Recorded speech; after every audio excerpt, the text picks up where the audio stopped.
Assalamualaikum warahmatullahi wabarakatuh. Perkenalkan, nama saya Afni Agustin Adam dengan NIM 1011422027. Di sini saya akan menjelaskan sedikit materi tentang teori hukum alam.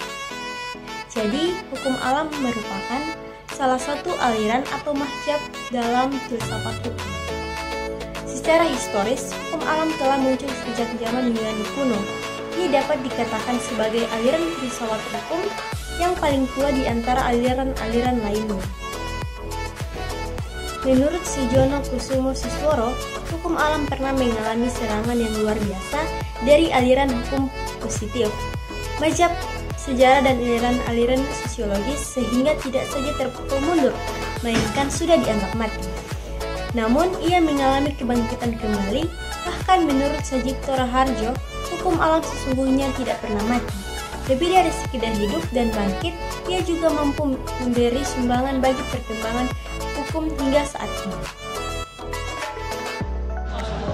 Tokoh yang menganut teori hukum alam. Teori hukum alam rasional Hugo Grotius menciptakan landasan pemikiran hukum yang lebih berkaitan dengan keadilan universal dan penggunaan akal manusia dalam menentukan hukum yang mencakup berbagai aspek kehidupan manusia. Pemikiran Grotius tentang hukum meliputi hukum alam sebagai kesatuan kaidah, prinsip keadaan universal, sumber hukum dari akal budi, dan pengaruh terhadap hukum internasional. Kalau menurut pandangannya, hukum alam adalah hukum yang mengatur kehidupan manusia dalam kehidupan di dunia. Thomas Aquinas membagi hukum menjadi dua bagian, yaitu hukum abadi yang terdiri dari hukum ilahi dan hukum natural, dan hukum manusiawi atau hukum positif. Bagi Thomas Aquinas, akal manusia mampu menghasilkan seperangkat aturan yang memandu kehidupan manusia. Namun, ia menyadari bahwa akal manusia harus mengalir dari kecerdasan ilahi Allah sendiri, hubungan antara hukum ketuhanan dan hukum manusia. Ini sangat dekat dan jelas. Pandangan Thomas Aquinas yang mengatakan bahwa hukum itu berasal dari tatanan akal budi yang bermaksud untuk kesejahteraan umum. Perjalanan teori hukum alam.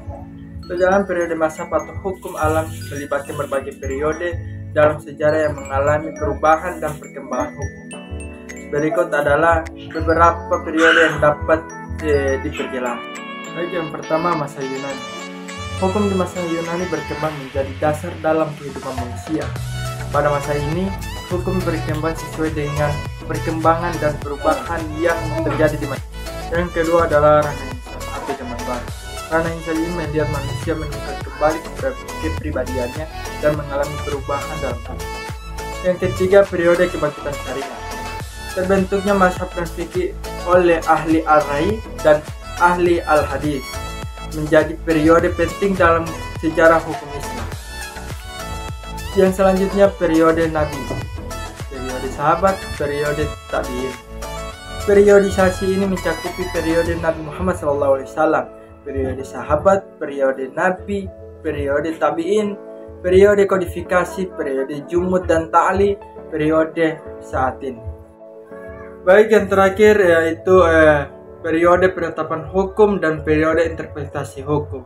Perkembangan mazhab Ja'fari meliputi dua periode utama, yaitu periode penetapan hukum dari diutusnya Muhammad sebagai Rasul dan sampai beliau wafat pada tahun 11 Hijriah 632 Masehi.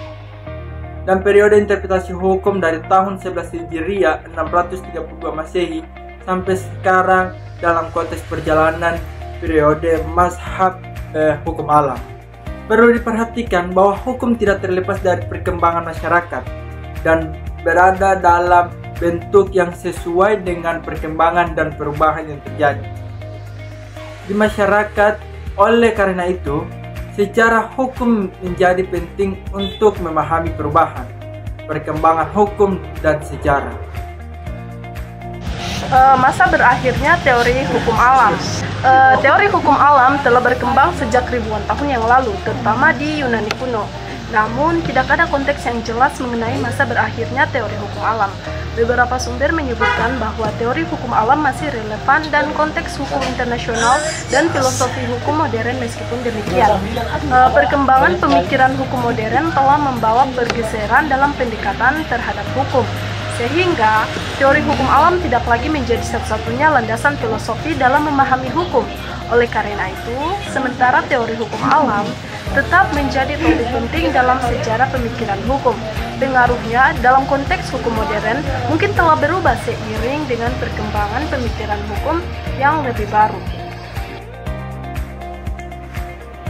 Jadi, kesimpulan yang dapat diambil dari teori hukum alam ini adalah hukum alam merupakan kesatuan kaidah yang diilhamkan oleh alam pada akal manusia.